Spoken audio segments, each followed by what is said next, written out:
Emotions, their power, and their role. As always, I welcome you. I hope you are doing very well.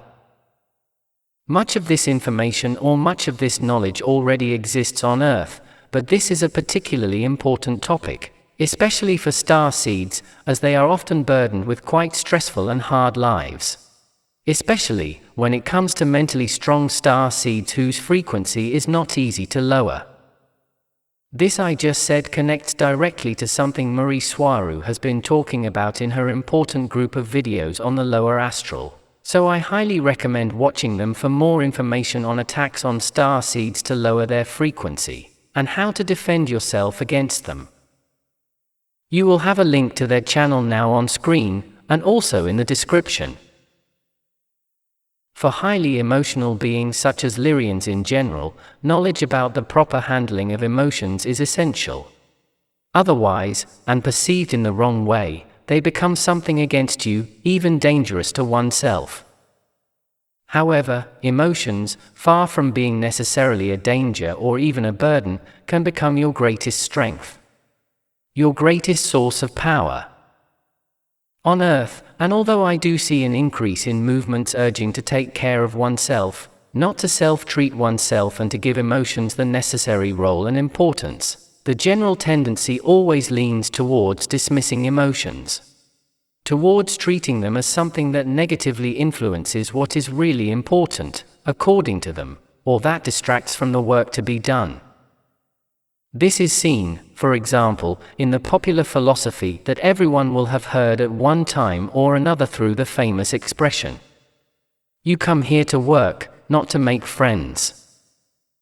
With this, the person is locked into a sad, robotic mindset to efficiently and mechanically perform their tasks, and keep them in a morose, tense and depressed state for as long as they are there, which is usually most of their waking time. That is, most of their lives. And being that they have no alternative, the people end up being a slave to not being able to be themselves in a proper environment, doing what they like and surrounded by like-minded and loved people. There is also a tendency to ridicule the person who shows his or her emotions, or the belief that the person who shows them is weak.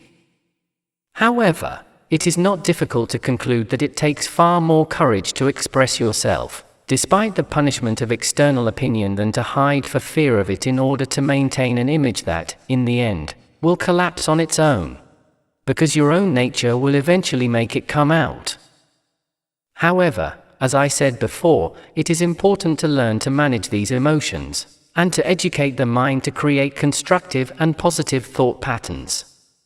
And also, to know how to channel those emotions when they have already appeared, what to do with them and how to integrate them.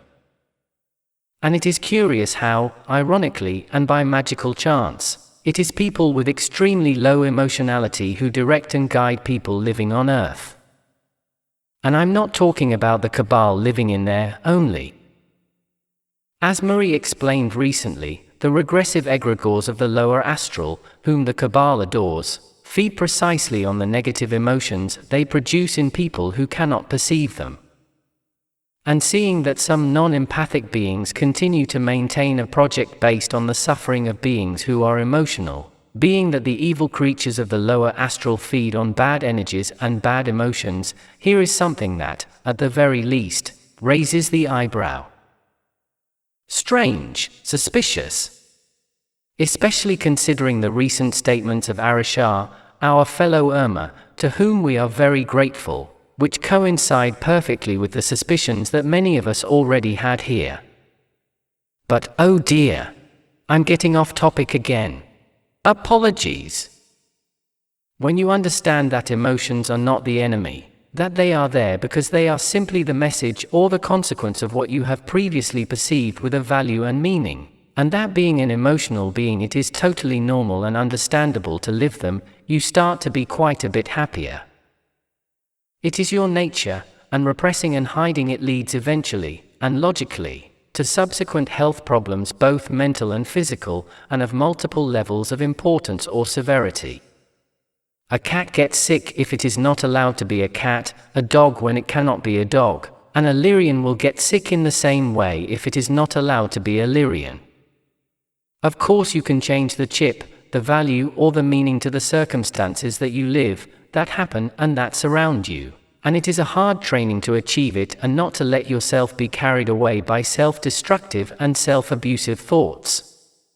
And you can, and should aspire to achieve it, because that is the real way to get a good control over yourself and your emotions. But it should not be taken as a failure, the appearance of a negative emotion in the face of an annoying or painful situation. Because as an empathic and emotional being that you are, sometimes you will not be able to contain the appearance of an emotion, and that is natural. Accept it, breathe the emotion, and go through it because you have to experience it. Only in that way can it be diluted at some point, and not manifest itself in the form of worse future problems.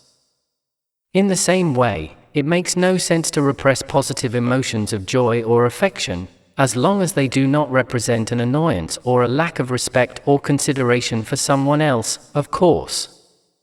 But the right moment must always be found to let out all that asks to do so. However, so far I have spoken very briefly about how to deal with situations in which emotions could cause us some trouble, and not about how powerful they can make you. This, because for that it is necessary to first learn how to accept and correctly channel emotions in complicated situations, so that they do not lead you to do you real harm. Because, as our feline companion said in Marie's channel, if you are not able to help yourself first, you will never be able to help someone else. And the fact is that when your determination is strong and your ideas clear, your power of manifestation increases in direct proportion. And if anything fuels true determination to achieve something, it is the strongest emotions. That is a powerful tool at your disposal. But for a tool or a weapon to work properly and to its full potential, you have to learn how to use it properly. And the strongest of all the emotions that can fuel determination, and with it the power to manifest incredible things, in my humble opinion, is the one that integrates someone else. The desire to make the people you truly love happy, whatever the situation and whatever the cost. It sounds very cliché, and I don't like that, but the truth is that, based on my own feelings and my own experience, this is one of the most useful truths I can share with you. And the more unstoppable that power becomes if, in addition, there is nothing you are afraid of. Because it is almost always fear that stops us from moving forward.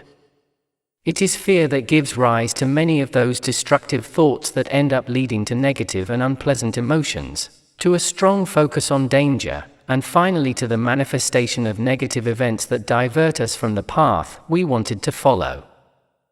Think that even if what you fear the most happens, everything can be overcome. Life goes on, now or later, and you have literally countless experiences to live, adventures to have, and things to learn. I'll be honest with you. The subject of emotions is quite confusing, and loaded with teachings that may seem contradictory. Pay attention to your emotions, but don't be consumed by them. Pay less attention to your fears, but look them in the eye and face them.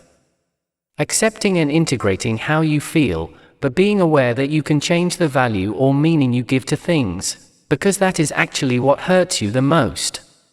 And at the same time, don't punish yourself if you don't manage to master yourself 100%.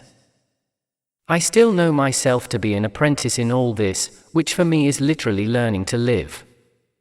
We are not perfect and we don't have the answers to everything. We still have our nature, and actually, that's a wonderful thing. It's hard to understand, but I can sum it up for you in one sentence. Accept yourself and take care of yourself, be understanding of yourself when your emotions come up. And at the same time, aspire to become strong, balanced, trained and powerful. Work on yourself, learn and train yourself to find the objective value or meaning in things. And without losing sight of the positive possibilities, don't get carried away by negativity. Accept the emotions you feel at any given moment, and use them to your advantage. Whenever you feel like giving up, focus on the happiness of the people you care about, when you achieve what you aspire to achieve. And your own, of course, because you matter too. Nothing and no one will be able to get you that way. Be extremely powerful. Za'el of error.